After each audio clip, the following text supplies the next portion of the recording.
नमस्कार, आप देख रहे हैं बिस्तर की स्पेशल रिपोर्ट। मैं हूं रजत देवगन।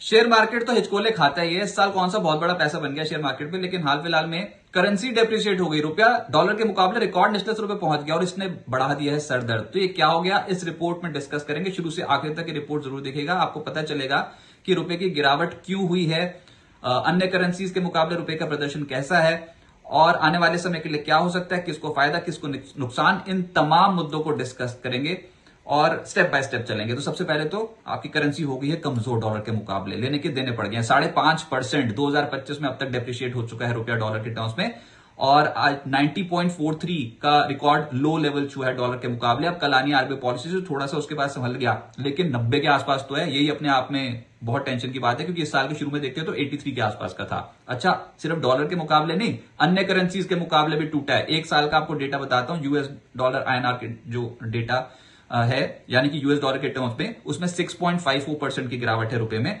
फिर यूरो के टर्म्स में 18.29% की गिरावट है एक साल में। पाउंड जीबीपी इसके टर्म्स में लगभग 12% टूटा है रुपया। जापानीज येन और चाइनीज युआन के टर्म में भी टूटा है 3.36% और 8.99% रिस्पेक्टिवली। तो हो सकता है कि जो डोनाल्ड ट्रंप की टैरिफ पॉलिसीज थी, इससे निपटने के लिए, एक्सपोर्टर्स को बढ़ावा देने के लिए आरबीआई ने उतना तगड़ा इंटरवेंशन नहीं किया। आमतौर पर करेंसी मार्केट को संभालने के लिए सेंट्रल बैंक जो है वो इंटरवीन कर देते हैं। इस बार नहीं किया ज्यादा तेज गति से इंटरवीन। समय समय पर आरबीआई स्टेप्स उठाता रहता है, लेकिन इस बार एक्सपोर्टर्स को बढ़ावा देना भी बहुत ज्यादा जरूरी था।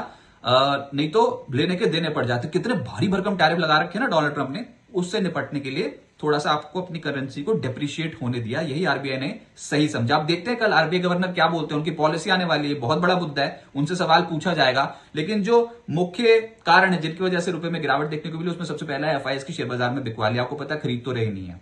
जो भी तेजी बनी है, रिकॉर्ड हाई लेवल पे शेयर बाजार गया है, वो डोमेस्टिक इंस्टीट्यूशंस के बलबूते गया है। एफआईएस के बलबूते कुछ नहीं हुआ। एफआईएस तो इतने ऐसी मार्केट पे जहां पर आपकी कंट्री की करेंसी डेप्रिशिएट हो रही हो डॉलर टर्म्स में, वो तो वैसे नहीं खरीदेंगे, क्योंकि जब वो अपने रिटर्न्स डॉलर्स में कैलकुलेट करेंगे, वापस ले जाना चाहेंगे पैसा वो, तो फिर उनको डिफरेंशियल चाहिए होता है, उनको महंगा पड़ता है वो।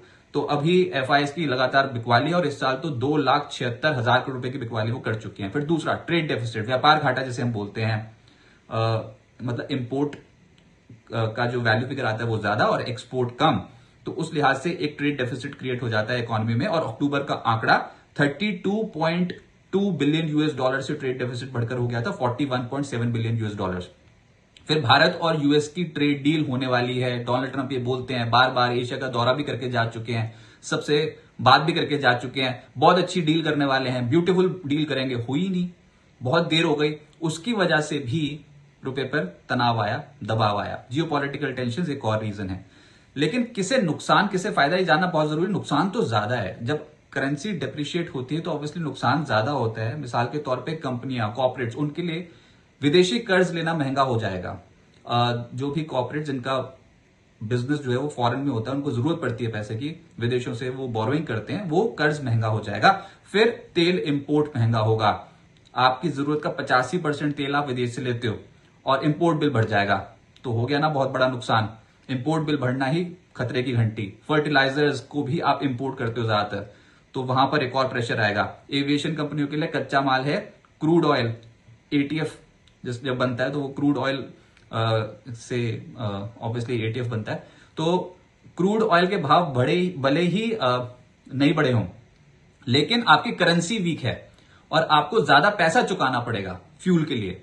ये प्रॉब्लम है एविएशन की, और एविएशन की लागत में मेजर रॉ मटेरियल प्राइसेस होते हैं, तो वो एक और दिक्कत पैदा कर देगी। फिर ऑटो उपकरण, खासतौर से जो ईवी सेगमेंट के लिए तो कंपोनेंट्स बाहर से ही आते हैं ना, तो उसके लिए तो फिर आपको इंपोर्ट के लिए ज्यादा पैसा चुकाना पड़ेगा। करेंसी आपकी कमजोर है डॉलर के मुकाबले। स्मार्टफोन, इलेक्ट्रिक कंपोनेंट्स, इनके भी जो उपकरण होते हैं, इनको इंपोर्ट करना पड़ता है, तो कच्चे माल की लागत कंपनियों के लिए बढ़ जाएगी करेंसी अगर यहां पर कमजोर रही तो। फिर विदेश में पढ़ाई करने के लिए जो स्टूडेंट्स जाते हैं, उनके लिए पढ़ना महंगा हो जाएगा, विदेशी सफर महंगा हो जाएगा। महंगाई बढ़ने का खतरा है। माना 0.25% का आंकड़ा रखा है सीपीआई का, लेकिन महंगाई भी बढ़ने का खतरा होती है, क्योंकि जब इंपोर्ट बिल ही बढ़ गया तो ऑब्वियसली इकोनॉमी में इंपैक्ट पड़ेगा और महंगाई बढ़ने का खतरा रहेगा। तो आरबीआई के लिए कोई आसान नहीं है इस बार की पॉलिसी। उनसे पूछा जाएगा कि करेंसी डेप्रिशिएट हो रही है, टैरिफ थ्रेट का कितना असर आता हुआ नजर आया, यूएस ट्रेड डील पे वो अच्छी अच्छी बातें कर रहे हैं, हो क्यों नहीं रही, और करेंसी कितनी और डेप्रिशिएट हो सकती है, सब कुछ पूछा जाएगा उनसे, उनको जवाब देना पड़ेगा। और शेयर बाजार में वोलेटिलिटी बढ़ेगी। आपको पैसे भी पता है कि रिकॉर्ड हाई लेवल से पहुंच भी खुशी तो हो नहीं रही है, क्योंकि कंपनियों की जब लागत ही बढ़ जाएगी तो बाजार उसको ठीक तरीके से देखता नहीं है और एफआईएस की कोई खरीदारी हो नहीं रही है। तो रुपया ऑल टाइम लो लेवल्स पे है। इस डेप्रिसिएशन का फायदा कैसे होता है एक्सपोर्टर्स को, तो मेनली आईटी कंपनियां चमकती दिख रही है शेयर मार्केट में पिछले कुछ दिनों में, तो आईटी स्टॉक्स, आईटी सेक्टर के लिए पॉजिटिव, फार्मा के लिए पॉजिटिव, ठीक है। लेकिन कुछ जब तक ये रुपए के एंगल से देखोगे तब तक ठीक, उसके बाद फिर स्ट्रक्चरल स्टोरी, यानी कि ग्रोथ कितनी करती हैं कंपनियां, टैरिफ कितना लगता है। Donald Trump her bar IT के ऊपर कुछ ना कुछ नई मुसीबत खड़ी कर देते हैं, फार्मा के ऊपर भी कुछ ना कुछ कर देते हैं। तो अभी तो सिर्फ करेंसी का इंपैक्ट देखने को मिल रहा है, इसलिए आपको ये दो सेक्टर जो चमकते नजर आ रहे हैं। फिर जो नेगेटिव साइड है उसमें ऑब्वियसली ज्यादा तेल मार्केटिंग कंपनियां, ये लागत ही बढ़ जाएगी एकदम से। मैंने बताया ना, तेल को इंपोर्ट करना बहुत ज्यादा महंगा पड़ जाएगा।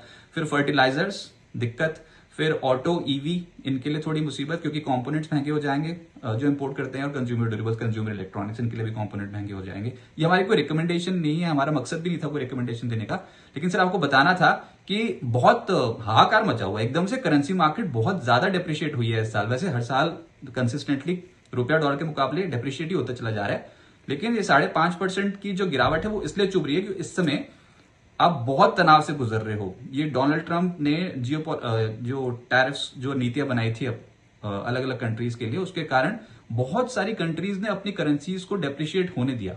तो इंडिया ने भी यही करना सही समझा। आपके जो एक्सपोर्ट्स हैं वो कॉम्पिटिटिव रहने चाहिए चाइना के मुकाबले। अच्छा, इसका कुछ पॉजिटिव इंपैक्ट भी होगा। रेमिटेंसेज जो हैं, इनवर्ड रेमिटेंसेज जो कंट्री में आते हैं, पैसे जो बाहर से लोग भेजते हैं, वो ठीक हो जाएंगे। तो ये भी एक पॉजिटिव असर देखने को मिल सकता है। लेकिन हम स्टॉक मार्केट के एंगल से और कॉर्पोरेट्स के एंगल से आपको बताने की कोशिश कर रहे हैं कि तनाव है। करेंसी डेप्रिसिएशन का कोई बहुत अच्छा इंपैक्ट नहीं पड़ता। हैरानी की बात यह है कि आपका मार्केट रिकॉर्ड हाई लेवल्स पे था तब, पर अगर मार्केट ब्रेड्थ देखोगे, बहुत सारी कंपनीज देखोगे, तो वो तनाव की स्थिति से गुजर रही हैं। अभी हेजिंग भी करनी पड़ती है कंपनियों को, तो देखते हैं किस तरीके से वो हेज करते हैं, इंपोर्टर्स भी और एक्सपोर्टर्स भी। तो ये सिनेरियो संभल जाए, कभी ना कभी तो ऐसा होगा, संभल जाएगा। पर किस लेवल पे? 83 का लेवल था ना रुपए का इस साल की शुरुआत में, अभी चल रहा है 90 के लेवल के ऊपर। तो देखते हैं आरबीआई कब इंटरवीन करता है और किस लेवल पे जाके आपकी करेंसी संभलने की कोशिश करती है। लेकिन कोई भी रिकमेंडेशन या फिर किसी भी सेक्टर पे एलोकेशन करने से पहले आप अपने वित्तीय सलाहकार से राय जरूर ले लें। और बिजनेस जगत के तमाम अपडेट्स के लिए आप जुड़े हैं बिस्तर के साथ। ये वीडियो पसंद आया उसे लाइक कीजिए और बने रहिए ऐसे ही अपडेट्स के लिए और ऐसी जानकारी के लिए। हमारा मकसद सिर्फ आपको ये बताना था कि रुपए में जो गिरावट आई है उससे किसको नुकसान और किसको फायदा हो रहा है।